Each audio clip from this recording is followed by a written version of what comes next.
Section 6 of the Adventures of Old Man Coyote by Thornton W. Burgess. Recording is in the public domain. Chapter 21.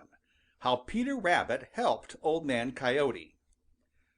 A kindly word, a kindly deed, is like the planting of a seed. It first sends forth a little root and by bears splendid fruit.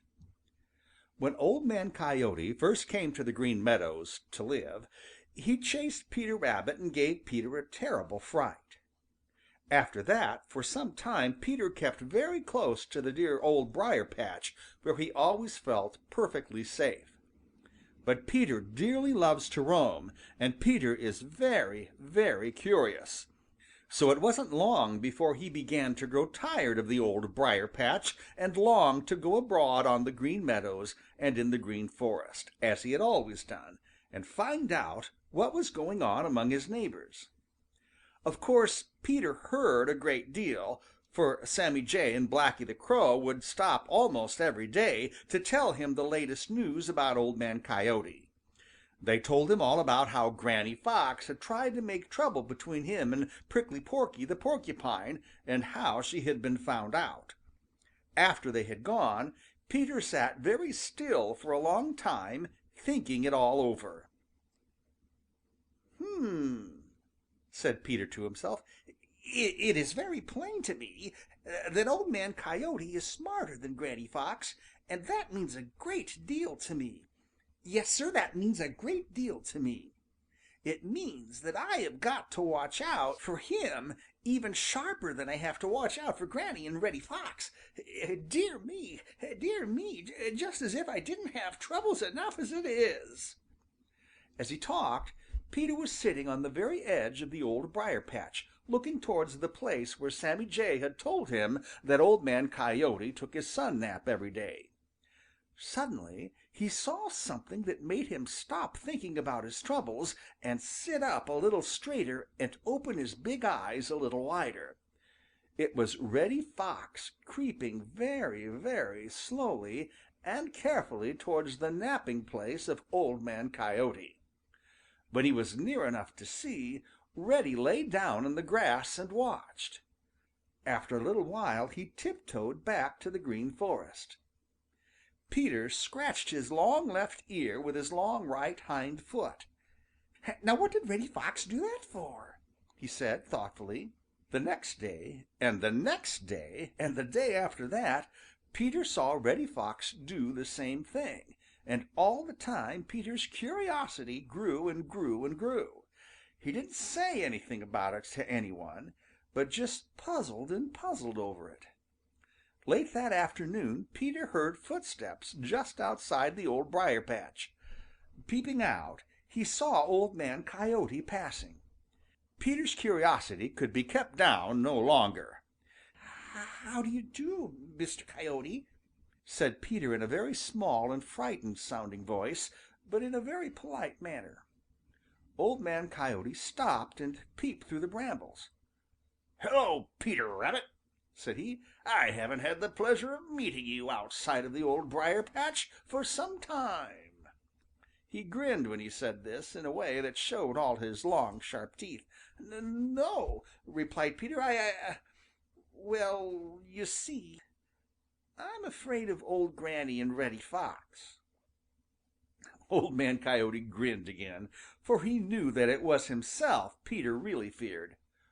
"Pooh, Peter Rabbit! You shouldn't be afraid of them," said he. "They're not very smart. You ought to be able to keep out of their way." Peter hopped a little nearer to the edge of the Old Briar patch. "Tell me, Mr. Coyote, what is Reddy Fox watching you for every day when you take your sun nap?" "What's that?" demanded Old Man Coyote sharply. He listened gravely while Peter told him what he had seen. When Peter had finished, Mr. Coyote smiled, and somehow this time he didn't show all those dreadful teeth. "Thank you, Peter Rabbit," said he. "You have done me a great favor, and I hope I can return it some time. Do you know, I believe that we are going to be friends." And with that, Old Man Coyote went on his way, chuckling to himself. Chapter XXII. Why the clever plan of Granny Fox failed. When Old Man Coyote, chuckling to himself, left Peter Rabbit and the Old Briar-patch, he went straight over to look around the place where he took his sun nap every day. His sharp eyes soon saw the place where Reddy Fox had been lying in the grass to watch him, for of course the grass was pressed down by the weight of Reddy's body. Peter Rabbit told me the truth, sure enough, and I guess I owe him a good turn," muttered Old Man Coyote, as he studied and studied to see why Reddy was watching him every day. You see, he is so sharp and clever himself that he was sure right away that Reddy had some plan in mind to bring him to the same place every day. But he didn't let on that he knew anything about what was going on. Oh my, no! The next day he curled up for his sun nap just as usual, only this time he took care to lie in such a way that he would be looking towards Reddy's hiding place. Then he pretended to go to sleep, but if you had been there and looked into his eyes, you would have found no sleepy winks there. No, Sir, you wouldn't have found one single sleepy wink. Instead, his eyes were as bright as if there were no such thing as sleep. He saw Reddy steal out of the Green Forest. Then he closed his eyes, all but just a tiny little crack through which he could see Reddy's hiding place, but all the time he looked as if his eyes were shut tight. Reddy crept softly as he could, which is very softly indeed, to his hiding place and lay down to watch. Old Man Coyote pretended to be very fast asleep, and every once in a while he could make believe snore. But all the time he was watching Reddy. After a little while Reddy tiptoed away until he felt sure that it was safe to run. Then he hurried as fast as he could go to report to old Granny Fox in the Green Forest. Old Man Coyote chuckled as he watched Reddy disappear. "I don't know what it all means," said he, "but if he and old Granny Fox think that they are going to catch me napping, they are making one of the biggest mistakes of their lives." The next day and the next the same thing happened, but the day after that Reddy only stopped long enough to make sure that Old Man Coyote was there just as usual, and then he hurried away to the top of the Crooked Little Path that comes down the hill. There he barked 3 times. Old Man Coyote watched him go and heard him bark. "That's some kind of a signal," said he to himself, "and unless I am greatly mistaken, it means mischief. I think I won't take a nap today, for I want to see what is going on." With that, Old Man Coyote made a very long leap off to one side. Then 2 more, so as to leave no scent to show which way he had gone. Then, chuckling to himself, he hurried to the Green Forest and hid where he could watch Reddy Fox. He saw Reddy hide on the edge of the Green Forest where he could watch Farmer Brown's dooryard, and then he crept up where he could watch too. Of course he saw old Granny Fox when she led Bowser the Hound down across the Green Meadows, and he guessed right away what her plan was. It tickled him so that he had to clap both hands over his mouth as he watched sly old Granny take Bowser straight over to his napping place. And when he saw how surprised she was to find him gone, he sat up and laughed until all the little people on the Green Meadows and in the Green Forest heard him and wondered what could be tickling Old Man Coyote so. Chapter XXIII. Old Man Coyote Gets a Good Dinner. When old Granny Fox found that Old Man Coyote was not at his usual napping place, she was sure that Reddy Fox must have been very stupid and thought he saw him there when he hadn't. She hurried to the Laughing Brook and waded in it for a little way in order to destroy her scent, so that Bowser the Hound would not know in which direction she had gone. You know, water is always the friend of little animals who leave scents in their footsteps. Bowser came baying up to the edge of the Laughing Brook, and there he stopped, for his wonderful nose could not follow Granny in the water, and he could not tell whether she had gone up or down or across the brook. But Bowser is not one to give up easily. No, indeed. He had learned many of Granny's tricks, and now he knew well enough what Granny had done. At least, Bowser thought that he knew. She'll wait a little way, and then she will come out of the water.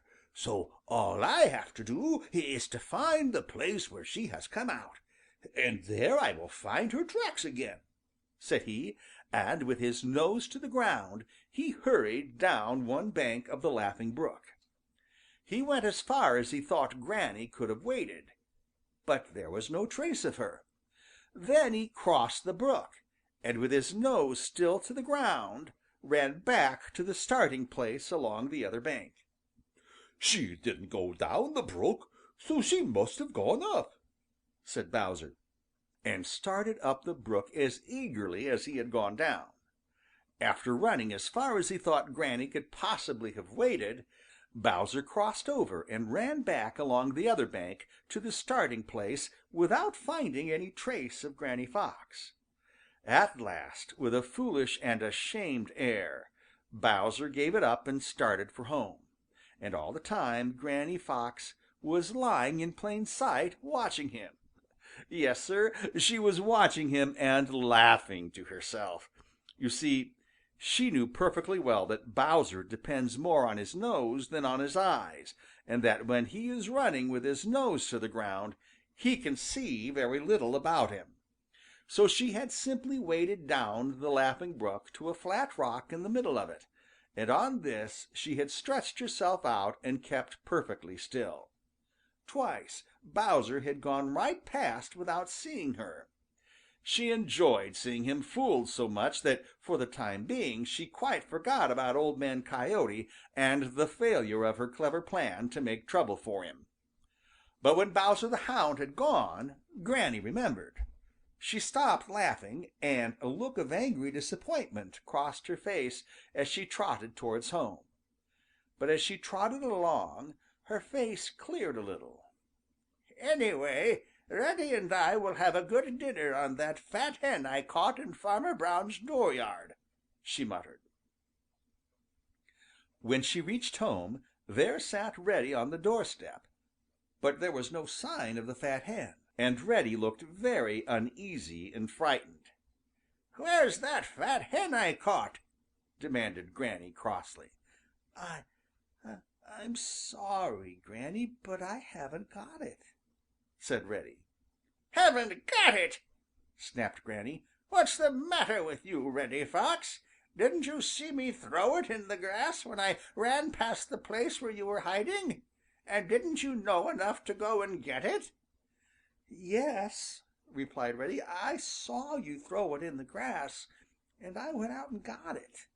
But on my way home I met someone who took it away from me." "Took it away from you!" exclaimed Granny. "Who was it? Tell me this instant. Who was it?" "Old Man Coyote," replied Reddy in a low, frightened voice. Old Granny Fox simply stared at Reddy. She couldn't find a word to say. Instead of making trouble for Old Man Coyote, she had furnished him with a good dinner. He was smarter than she. She decided then and there that she could not drive Old Man Coyote out of the Green Forest, and that she would either have to leave herself or accept him and make the best of it. But that's what Old Man Coyote had thought all along, for he quite liked his new home and took a good deal of interest in his new neighbors. One of these whom he found most interesting was Paddy the Beaver. Paddy really is a very wonderful fellow, and I will tell you about him in the next book. The end. End of section 6, and end of the adventures of Old Man Coyote by Thornton W. Burgess. Recording by John Leader, Bloomington, Illinois.